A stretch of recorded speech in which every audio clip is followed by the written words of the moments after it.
Welcome to the Atomic Beer Show. My name is Josh. And I am Don. And we're here to talk about beer. Lots and lots of beer. And if you enjoyed the show, thank you for watching it. Hit that subscribe button, hit the notification button, and just click a like and let us know that you enjoy watching us on here. Yes. And also, there's a podcast version of the show. Where can you find that at, Don? That is on Apple Podcast, Spotify, Podbean. Did I hit them all? Yeah, and other various locations you can probably find it at. Yeah. Oh, but most important, www.atomicbeershow.com. Oh, yeah. And don't forget to follow us on Twitter, Facebook, and Instagram.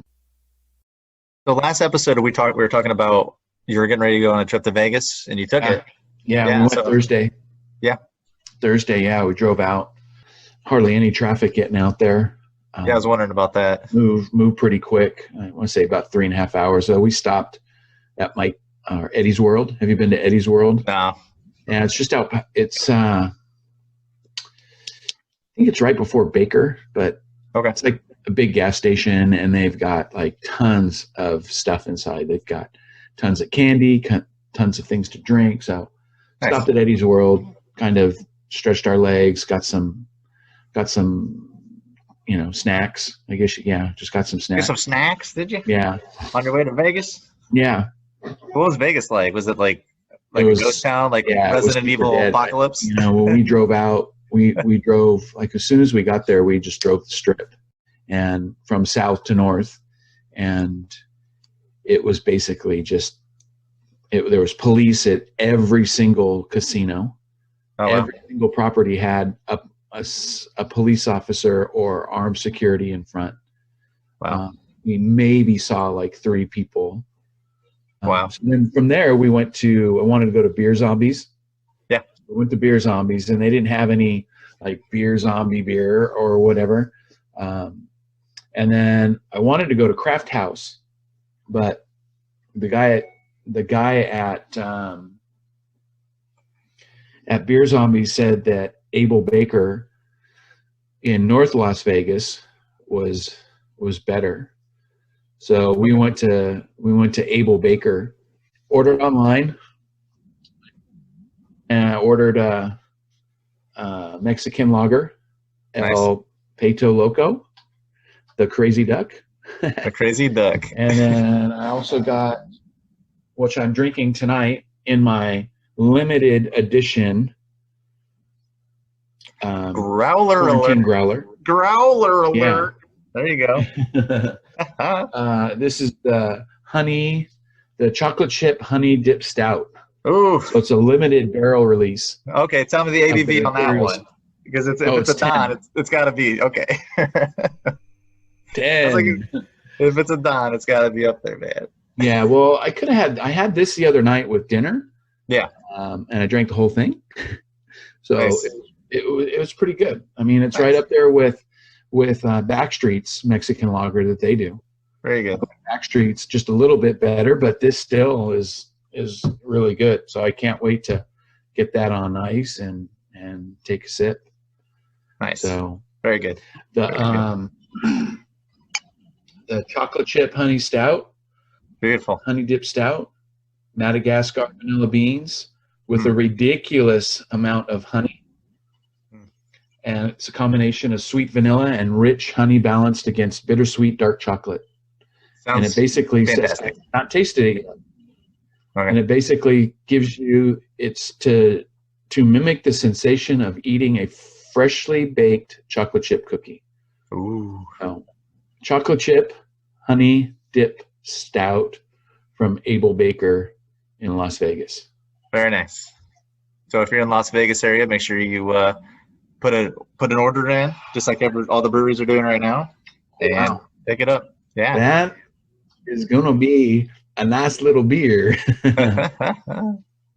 Oh yeah, it's a little bitter, not hoppy bitter, but chocolatey bitter. So it smells like a cookie. Nice. Very good. So Able Baker out of Las Vegas.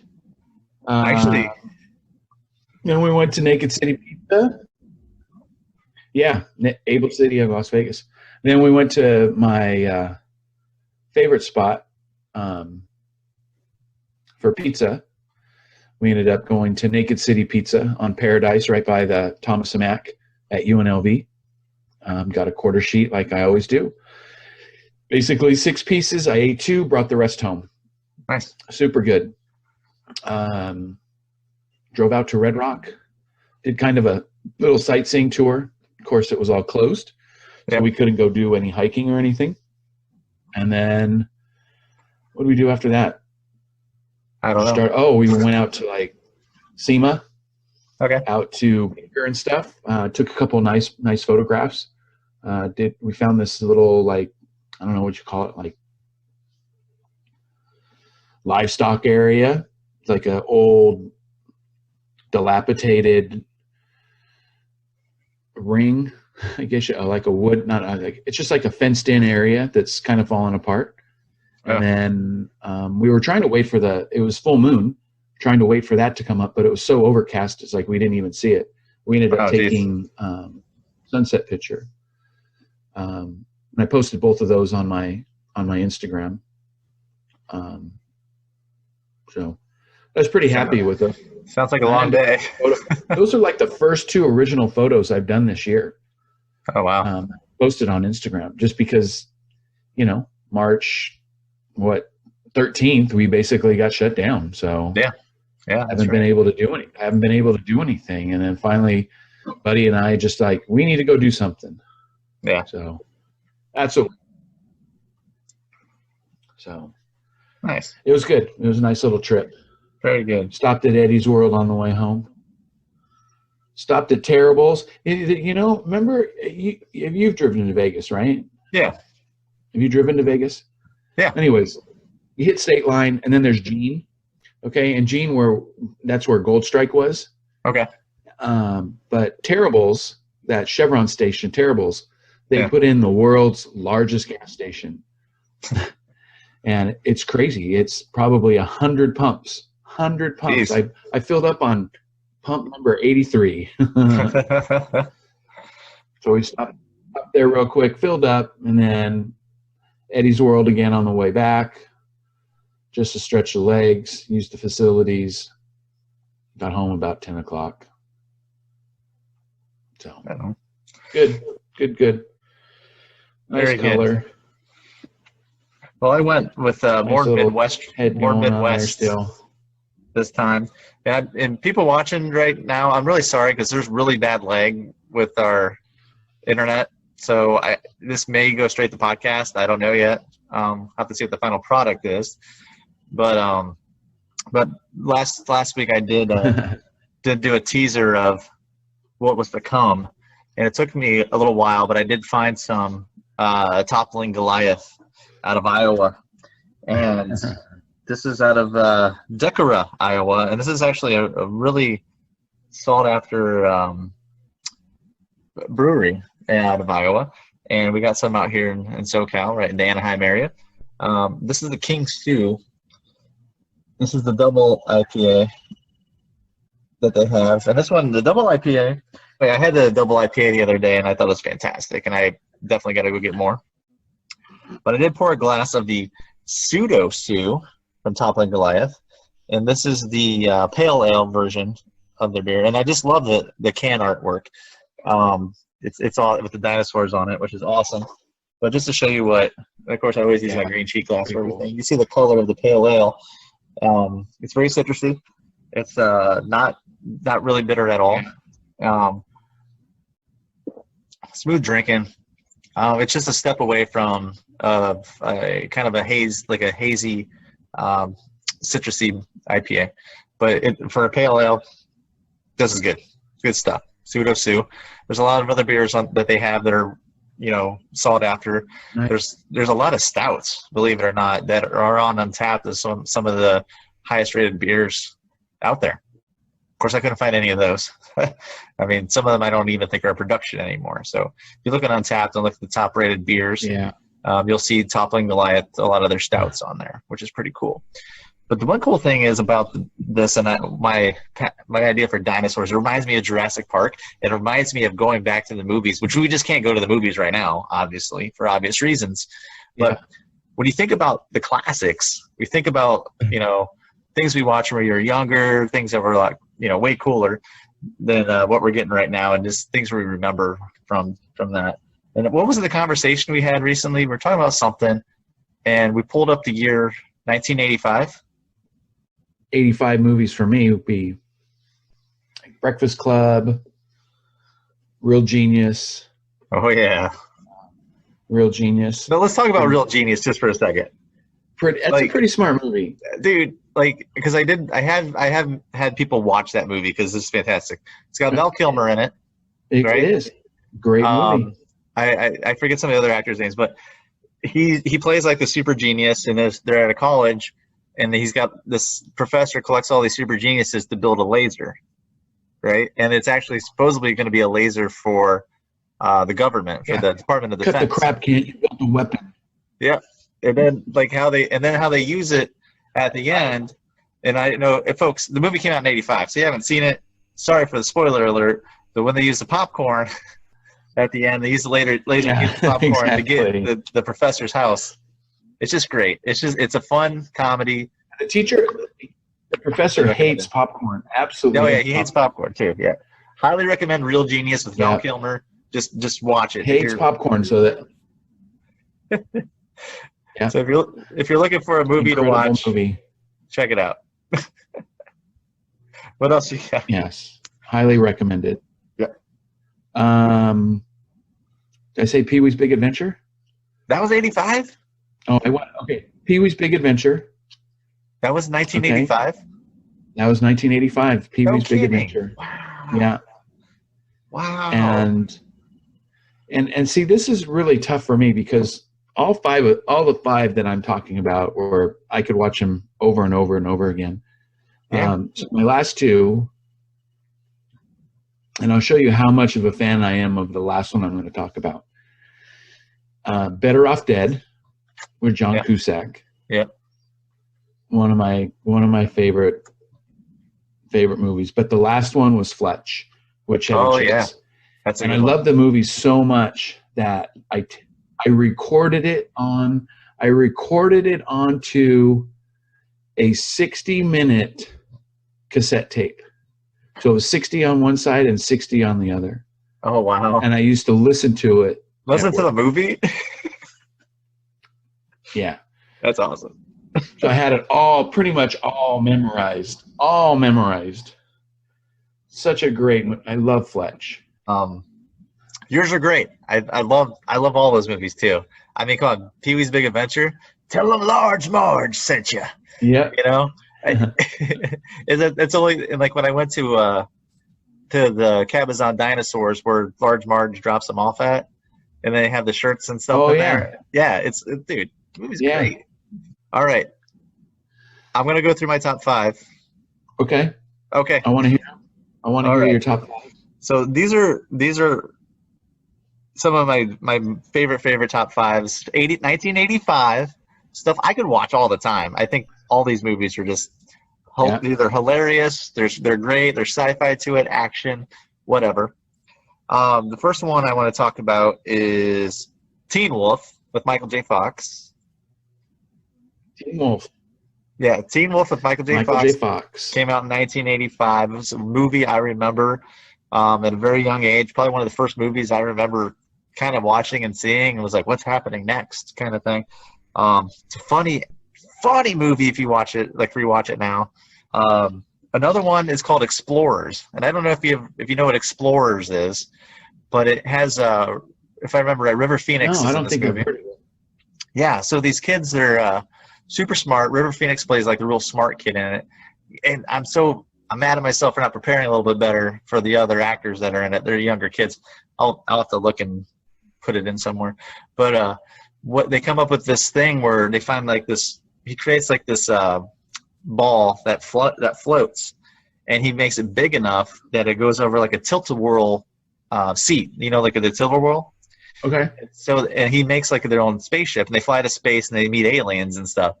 As a kid back in '85, seeing this movie was just awesome. And I didn't see it until I got to like VHS, so it was probably like '86 or '87. I actually saw the movie, but it did come out in '85, and it's just a fantastically fun movie to check out. Another one that's on a lot of lists for '80s movies, really up there on top in 1985, is one with Anthony Michael Hall and Kelly LeBrock, and it is called Weird Science. Yeah, there's Weird Science. And also, if you don't forget, the actor that played the character Chet, Bill Paxton. Bill Paxton, exactly right. Yes. That was just when he turned into a big pile of crap, and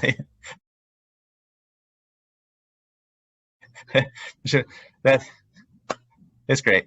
It's good stuff. I mean, the thing with Weird Science for me was I'm a huge Oingo Boingo fan, and they did the cover song. Right. Yeah. There's a lot of great '80s soundtrack songs that we could talk forever on. I know a guy that would love to hop on that one too. I think I know who it is. Yeah. Another one I have is, let's see, it's kind of out there a little bit, but it's one of my favorites. It's just because I am a horror movie fan, and I really enjoyed the movie Return of the Living Dead. It's a lot of people don't. I don't know if they, unless you're a fan of it, I don't know if you know that's where the whole zombies walking saying brains comes from. Was from that. Yeah. The government were storing these things in here, and they holding it somewhere in this morgue, and somebody messes around and opens it up, and the great thing about it is that they go through all the zombie cliches, like shoot it in the head, do this, do that, but it just doesn't work, and it becomes a comedy, and it becomes like towards the end it's like, oh, how are you going to stop these things? And it ends like they're going to nuke the place or burn everything, and all the stuff just keeps going. Hey, other than a couple more we're going to talk about, my favorite movie from 1985, believe it or not, is The Last Dragon. I mean, I don't know if you remember this movie or not. The Last Dragon? The Last Dragon. A lot of people that I know a lot of people that know this movie, but everybody needs to watch The Last Dragon, especially if you're an 80s action movie fan. Basically, the title character, Bruce Leroy, he's becoming a master, and he's really focused on his craft. Falls in love with the girl played by Vanity, may she rest in peace. The soundtrack, there's The Barge, and The Last Dragon's song is great. And then the most important thing people need to realize about this is that you got to get the glow. You got to get the glow, Don. The glow? Yes, because Sho'nuff, he's got the glow. Leroy needs the glow to beat Sho'nuff. I don't remember the glow. When you got that glow, you feel. Oh, come on. I just totally sang on the show for you. 1985, 35 years ago. All right, so everything's 35th anniversary right now for that year, which is crazy to think about. Some of these movies that I watched when I was a lot younger. But there's a couple that are coming out that are bigger than, I think, all these movies we talked about. Am I right? Yeah, no, there's a couple. Yeah. There's a couple. Yeah. And one being Back to the Future. Mm-hmm. I just got finished tonight actually watching Back to the Future Part 2. Oh, nice. Which is the great thing about Back to the Future 2, and I know we're in 85s and this is not an 85 movie, but just how they orchestrated the whole intertwining of Back to the Future 2 with Back to the Future 1. Right. How they had to cross streams, I guess you could call it. Yeah.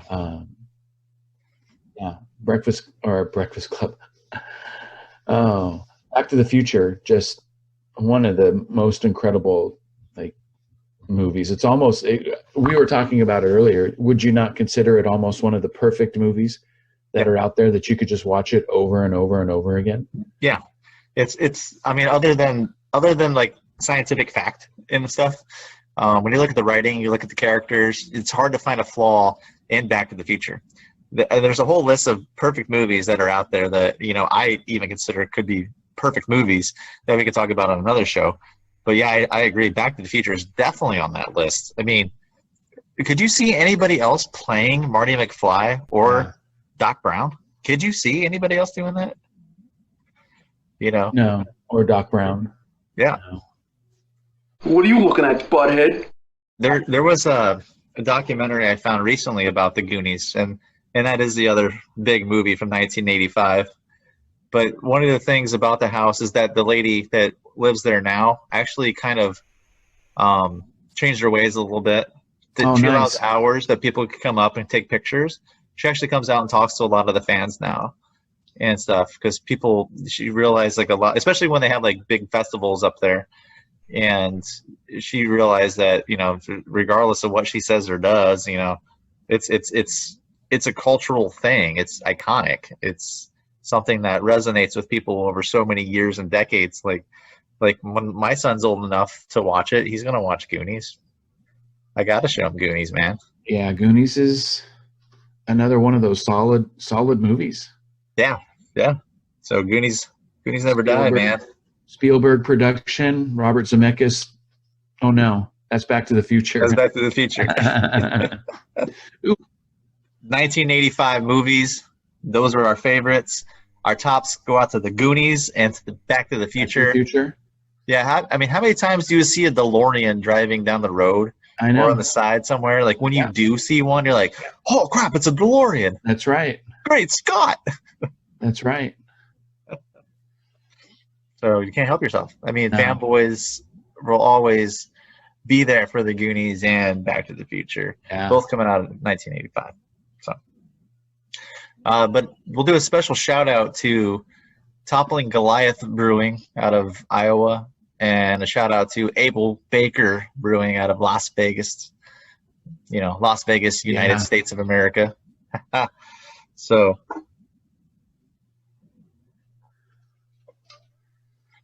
But we want to say, everyone, thank you so much for watching this episode. And if we missed anything from 1985, and don't say Commando and Fright Night, because I do those did come out in 85. Put them in the comments below and let us know what you think and what you think about Back to the Future. Are we right? Is that a perfect movie? What are some perfect movies that you can think of? We'll just do a whole episode on that sooner than later.